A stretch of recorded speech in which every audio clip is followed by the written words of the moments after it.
Want another perspective on tech news? Check out The Tech John with Rob Dunwood, Terrence Gaines, and Stephanie Humphrey. Learn about tech from an African-American perspective. You can follow it over at thetechjawn.com. That's thetechjawn.com. Coming up on DTNS, Twitter shuts down a Slack competitor in order to improve direct messages. Was Apple's China agreement all that odd outside of being with China? And why, if you wear a wireless headphone, you're kind of basic. Also, you're basic if you say things like basic, like I just did. This is the Daily Tech News for Tuesday, December 7th, 2021 in Los Angeles. I'm Tom Merritt. And from Studio Redwood, I'm Sarah Lane. And I'm Roger Chang, the show's producer. Joining us, senior editor at CNET, Iyaz Akhtar. Hello, everybody. Good to be here. I'm excited to talk tech in a news format. Indeed, indeed. Today, we will do that with Iyaz and Sarah. We were just talking on the longer version of the show about smart thermostats and some other stuff. You can get that show called Good Day Internet at patreon.com/DTNS.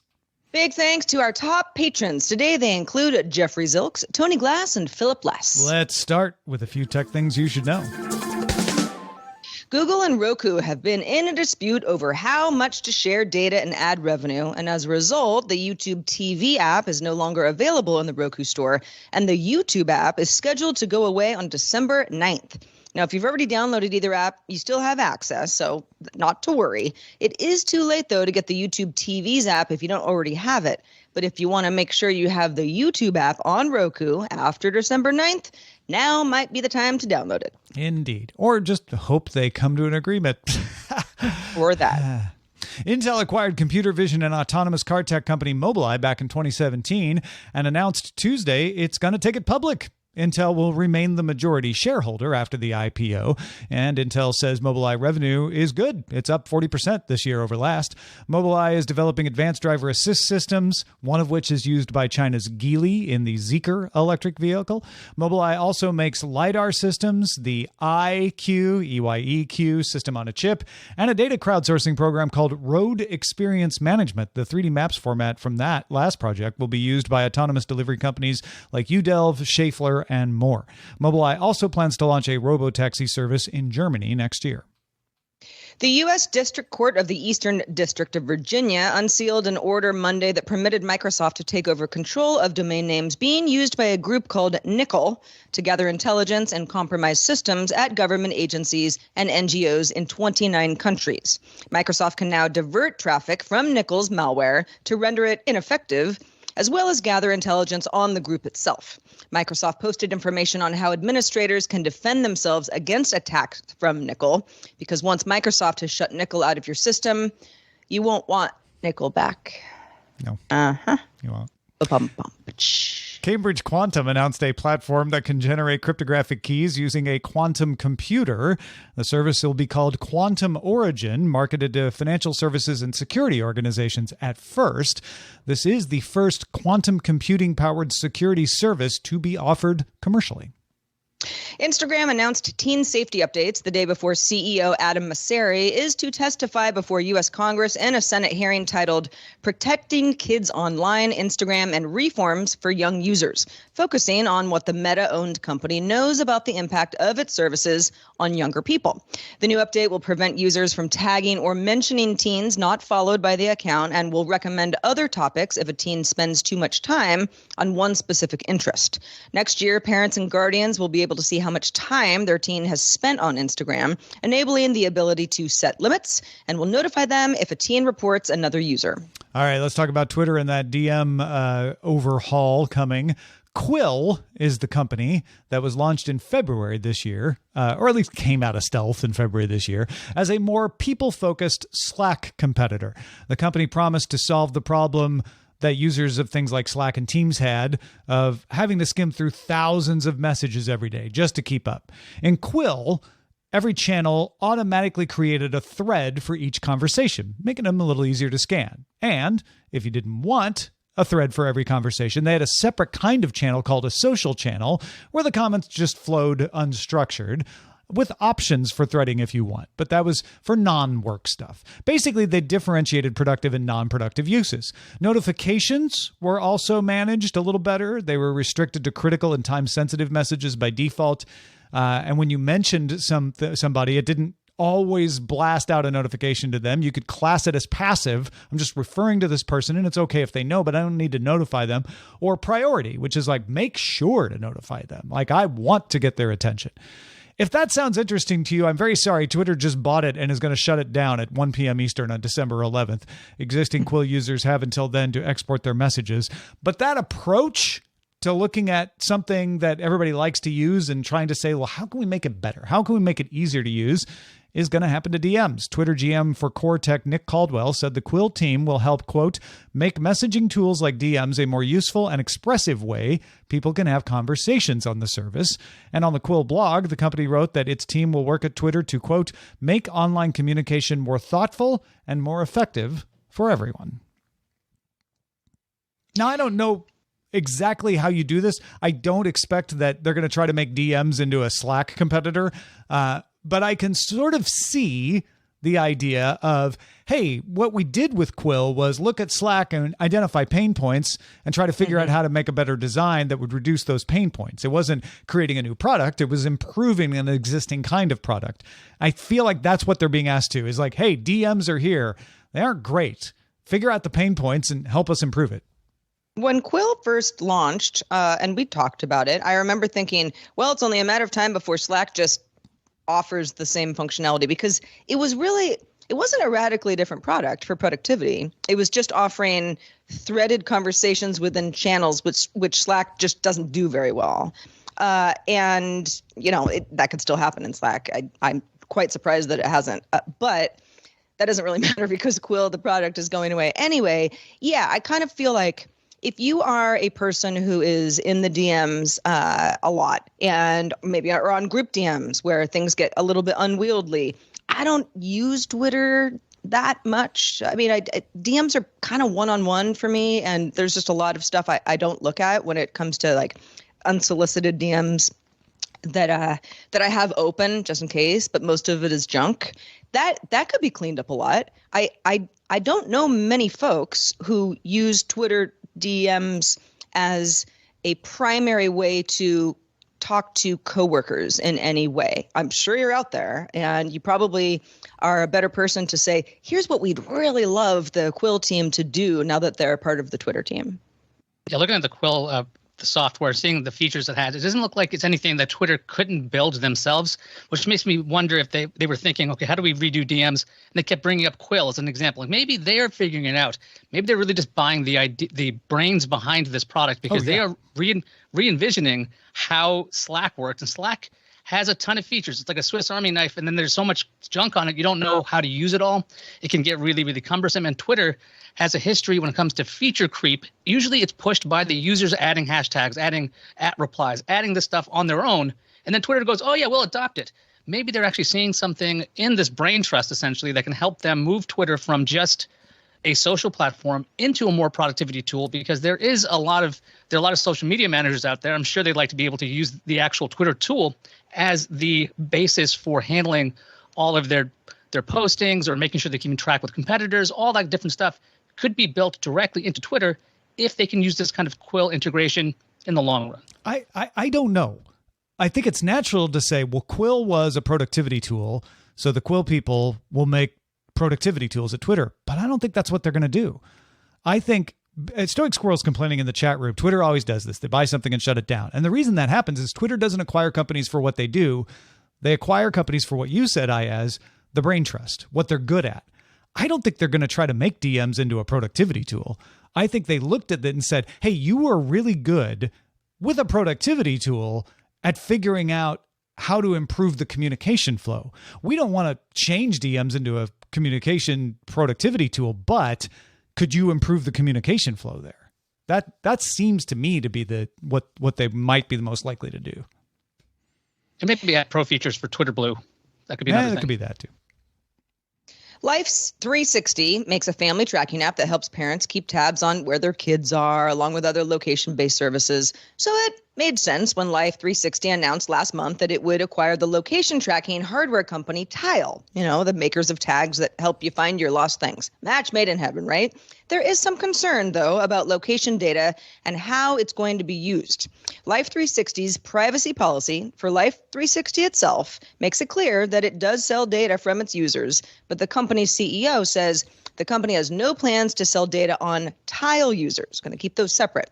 That is reassuring since right now, for marketing and business purposes, Life 360 shares customers' precise location, driving sensor data, unique identifiers, and other data with partners, including analytics company Cubic. This is considered highly valuable in the industry because the dataset's volume and precision is what it is. And the markups sources say that Life 360 sells data on 31 million users to a dozen data brokers, who then sell to a wide variety of buyers, including U.S. government contractors. While the data is anonymized, it supposedly doesn't use protections like differential privacy to make it hard to de-anonymize the data. Now, I already see the reactions in the Twitch chat. People are like, oh, sure, they say they're not going to do it, but they'll change their mind. And the fact of the matter is, this is valuable data that I think could be used responsibly. It's really easy for us as consumers to just immediately say, like, don't do it. It's bad. I don't trust you. And I don't blame people for doing that. But if they were to put in some differential privacy, if they were to protect this, having just general trends of how people move around and where they're clustered is immensely valuable for all kinds of things that don't involve trying to market you particularly, but just kind of figuring out in general what kinds of products people need. It's valuable. It's how you get better products. What I wish Life 360 were doing is saying, not only are we adding differential privacy to our own data, but for Tile, we're gonna work to make sure that this data is open and available for audit, so that we can make sure that we've got good data for people to make good products with that is not violating people's privacy. That's what I want to see companies do, not just shut it down like, we promise we won't use Tile, because the reaction always is what the reaction is in our chat room, which is like, yeah, I don't believe you. When it comes to Tile, it's like the name when it comes to little trackers, right? There's AirTags, and they call it the Tile competitor. Anything is a Tile competitor. The fact that Life 360 is picking up this company, and obviously the chat room's reaction to the idea that, what if they change their policies? Life 360 already had things in their contracts, like trying to do something to protect the resale of location data. But that doesn't necessarily mean, like you guys are saying, that things can't change. So they're definitely going to have to do some kind of PR thing or say something to somebody. Hey, look, once we acquire Tile, this is what we're doing forward, because there's a lot of competition. Apple, when they came out with AirTags, while they're more expensive, Apple banks on privacy, and they tell you privacy. If you hear that against, okay, this company may be selling your data, even if you don't get the full information as to what's going on, you might just have a knee-jerk reaction and run away from Tile. Yeah, I mean, I would be less concerned. Well, I mean, I'd be concerned that Life 360 will change its policy on Tile. Of course, there's always that concern. But at this point, if I were, I used to have a Tile tracker. I don't anymore. I don't know what happened to it. But if I was a Life 360 customer, I'd be a lot more concerned with the privacy policy that I might not have been aware of before. Yeah, and that privacy policy has been public. But you probably didn't go look, right? Because there's all kinds of things in their privacy policy that are understandable. They have navigation apps. Well, they're gonna use your data to do navigation. Of course, I want you to do that. If there's an emergency, they have some emergency 911 integration. We'll share your data with 911 in order to respond to. Okay, yes, I absolutely want you to do that. And also for marketing and business, we're going to share it with Cubic. It's like, well, okay. You're not sharing my name, but what are you doing to protect somebody from trying to figure out who's who in here? And the answer is that right now, according to the markup, nothing. That's the kind of thing I want to see is facts. What are you doing? Auditable, transparency, not just promises, right? Because nobody believes them. As part of the U.S. Department of Justice's antitrust investigation of Apple, investigators have asked Roblox to explain why it labels its minigames as experiences instead of games. See, Apple prohibits developers from making their own little app stores, and as an extension of that policy, game developers are not allowed to bundle multiple games into one service. This is why Amazon Luna and Xbox Cloud Gaming have chosen to make progressive web apps rather than submit separate apps for each title streaming from their cloud service. It's why Netflix's new games, they just released 3 new games today, are 3 separate apps that you have to go and log in individually with your Netflix ID to play, rather than just being in the Netflix app. Roblox appears to be an exception. Roblox users can create and play mini games that are accessed from within the Roblox app. Roblox used to refer to these games as games on its website, but during the Epic Apple trial, App Store executive Tristan Kosminka from Apple explained to the judge that Roblox didn't fall under its rules because Apple didn't see a mini game as a game. It said it was similar to the experiences in Minecraft. So Roblox changed the terminology to refer to them as experiences. The DOJ not only wants to know the reasoning Roblox had when they made that change, but also wants them and other developers to help the investigators understand the difference between a game and an experience. Where's the line? Is Apple applying this equally to everybody? As a reminder, related to that Epic Apple trial, Apple has a couple of days until December 9th to either get a stay from a judge or comply with the court order that requires them to allow Apple App Store apps to direct customers to alternate purchasing mechanisms. That said, it wouldn't change this games versus experiences controversy. But Iyaz, I don't know. Does your boy use the Roblox yet? Surprisingly, yes, he does use Roblox a lot. And so I have a little bit of knowledge on this. I am an old person, so I'm not exactly using Roblox on a day-to-day basis, but I've had to do a lot of research to see how many friends he's making on this. How does this game work? He wants to show me how these games work. And when they're talking about experiences, basically, as far as I understand it, and this is, again, as an old person, you're basically like skinning an engine over and over and over and over again. So theoretically, what would make an experience different than a game? The mechanics are essentially the same, except now you have different characters. I know a lot of these mini games or experiences disappear because the people making these experiences are using copyrighted materials to create their own little games, which eventually get booted off. A new one shows up, a new one shows up. But the games all operate pretty much the same. It's not like if you're playing another old example, like a pinball game versus an action game. They're very different. In Roblox, I believe many of the experiences are essentially the same with different styles of power-ups, different color palettes. So you might actually have a difference between an experience in Roblox versus an actual mini game like what Netflix is doing, or games. That kind of makes it almost sense. It almost seems like the App Store executive says, yeah, the mini game isn't really a game, so that's where the distinction lies. Then Roblox says, all right, let's call it an experience. And the DOJ says, well, hold on a second. Why did you make that change? It sounded like Apple was okay with it as it was. And Roblox almost drew more attention to itself than it needed to. Well, you know who's not okay with it is Epic. Epic, in the case, said Apple doesn't apply this equally and held Roblox up as an example, saying, look, they let Roblox put these mini games in there, but they don't let us do it. And Apple said, those are different. Those are experiences. And I think Roblox scrambled to be like, you know what, just let's not get pulled into this. Let's change the name on the website, which you're right. It has a little bit of a Streisand effect at that point, right? And calls attention to it. But I do think with your explanation, Iyaz, that it's like, well, if the fundamentals of the game are the same every time, then it does feel more like an experience. And maybe that's what the DOJ will discover is like, yeah, there's plenty of other antitrust areas for us to investigate, but maybe this isn't one of them. I don't know. There's going to be less tech-savvy people than me trying to figure this out. That's scary. Yeah. If you're a Roblox user or in a family with them and you've got a perspective, I'd love to hear it. feedback@dailytechnewsshow.com. All right, let's get into headphones, Sarah. Let's do it. Nostalgia and fashion aside, Vice President of the U.S., might have heard of her, Kamala Harris, prefers wired headphones because she thinks that Bluetooth headphones are a security risk. 3 former campaign aides told Politico's West Wing playbook. She didn't say so, but there's lots of photos with her with wired headphones.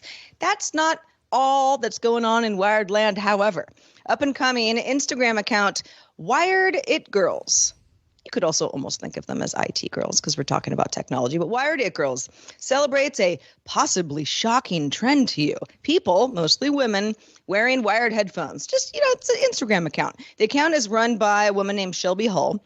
She launched it back in October, so it's quite new. Features a lot of celebrities and influencers of The Wire. Hull tells Teen Vogue she's been following the retro trend for some time, after reading a Vogue article in 2019 about it. So she wasn't the first person to discover this. According to fashion historian Rachel Weingarten, wired headphones were kind of inevitable because the so-called Y2K revival over the past few years in fashion has been so strong. You might hear a lot of people saying the 90s are back. Well, it's kind of the same idea.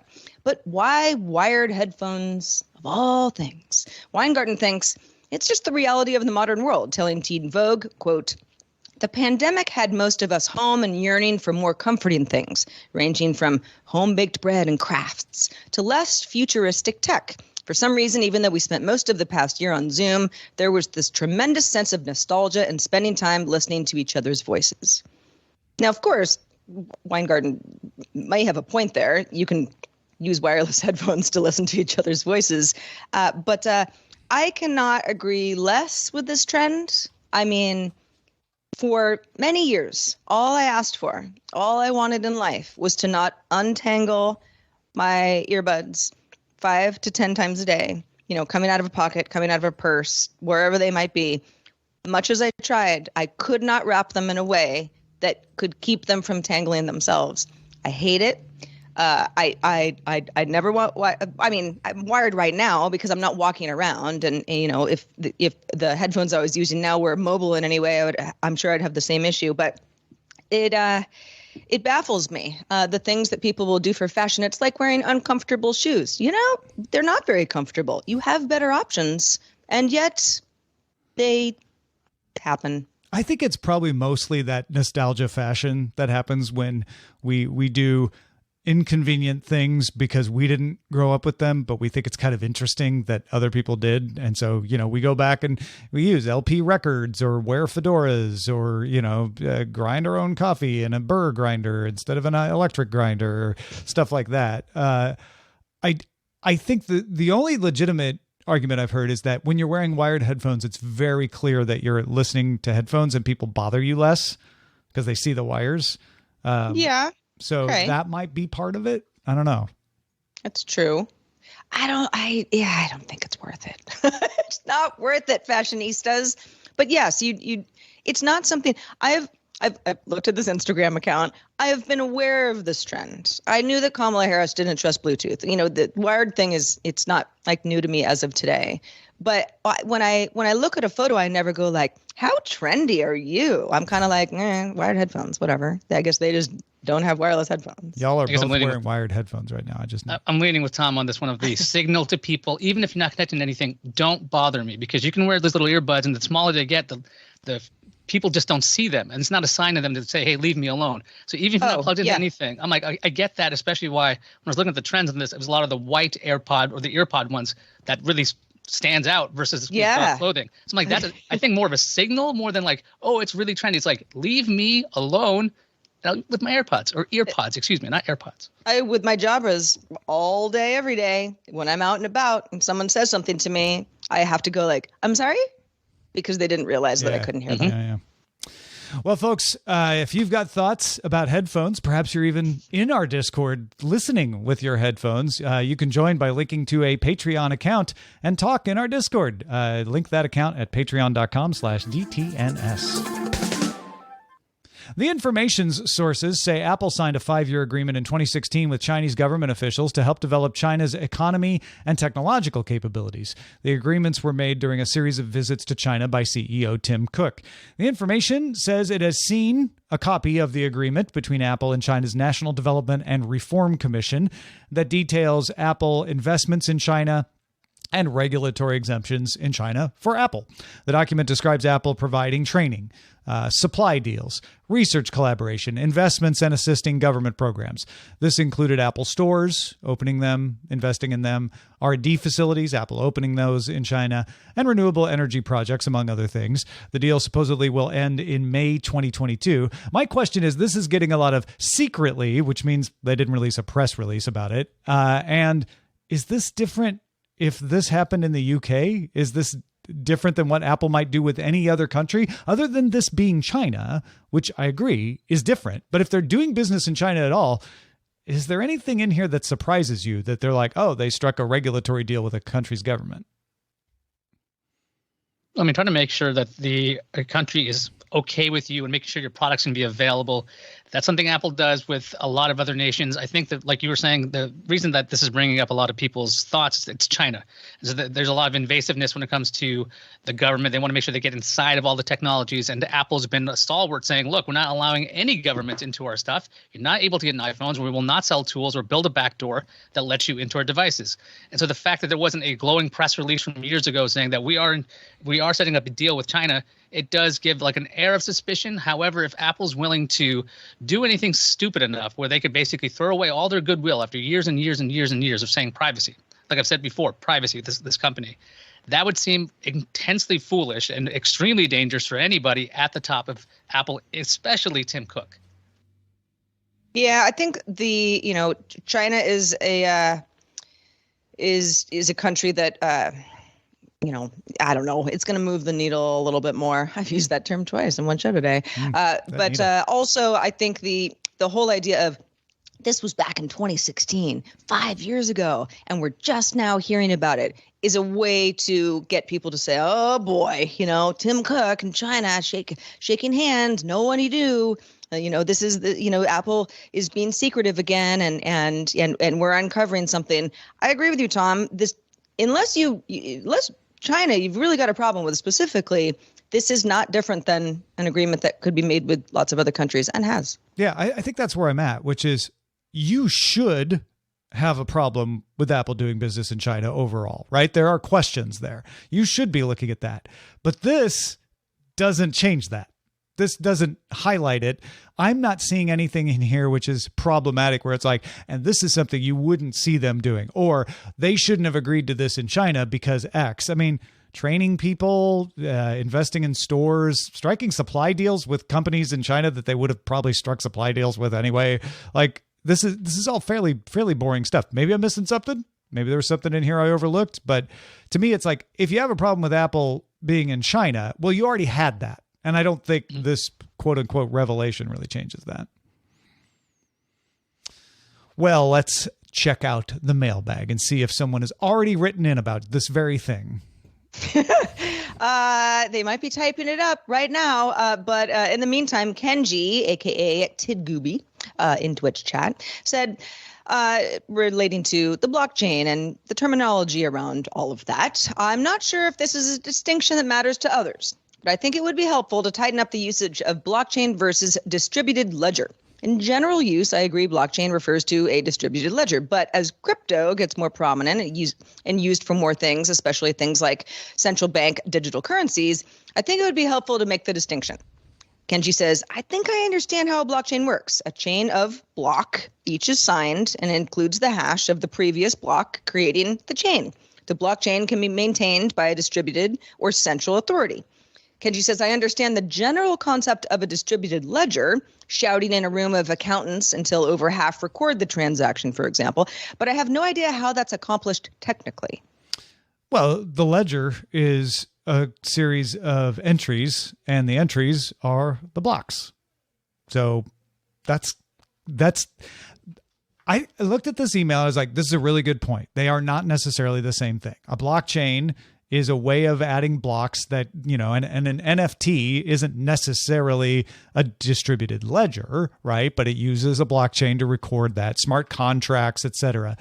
The more I thought about it, the more I'm like, I'm not sure if you introduce more confusion by separating these too often. It's a great point. I'm just not sure we're there yet, because I couldn't think of a whole lot of examples of a distributed ledger that isn't a blockchain. Well, I've always thought of the two as, yes, they overlap a lot, that the blockchain is more of the conceptual way to think of how this works. And a ledger is a ledger that relates to something specific. Well, the distributed ledger in particular is what's important here, I think. I mean, you can, right? I know we're not talking about physical goods, although there are crypto ledgers, very physical.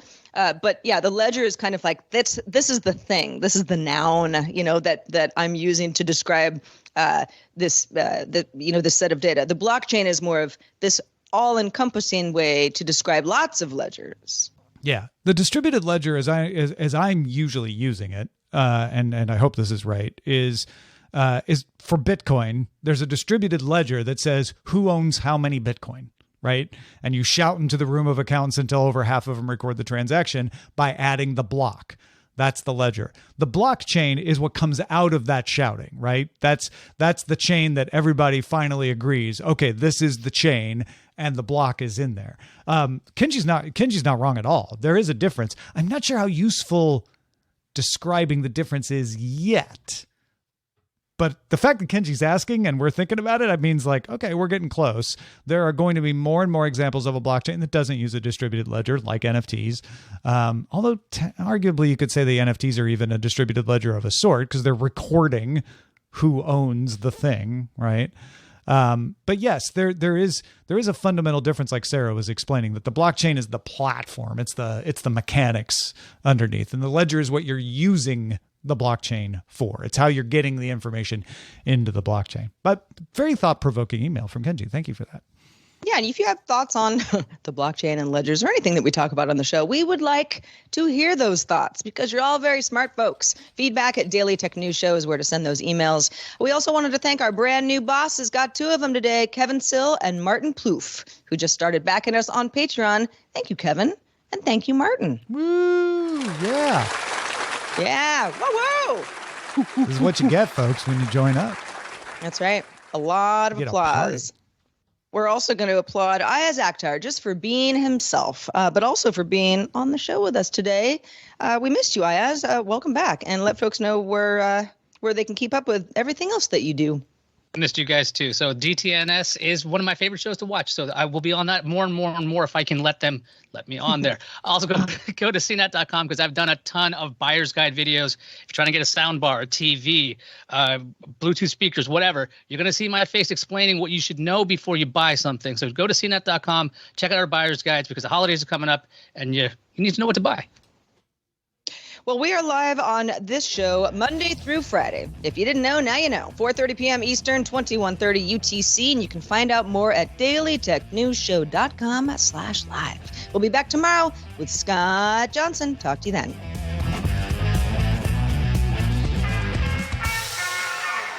This podcast is part of the Frog Pants Studios Network. For more information about this and other shows, visit frogpants.com. Audio program so good, it's like you're there. Diamond Club hopes you have enjoyed this program.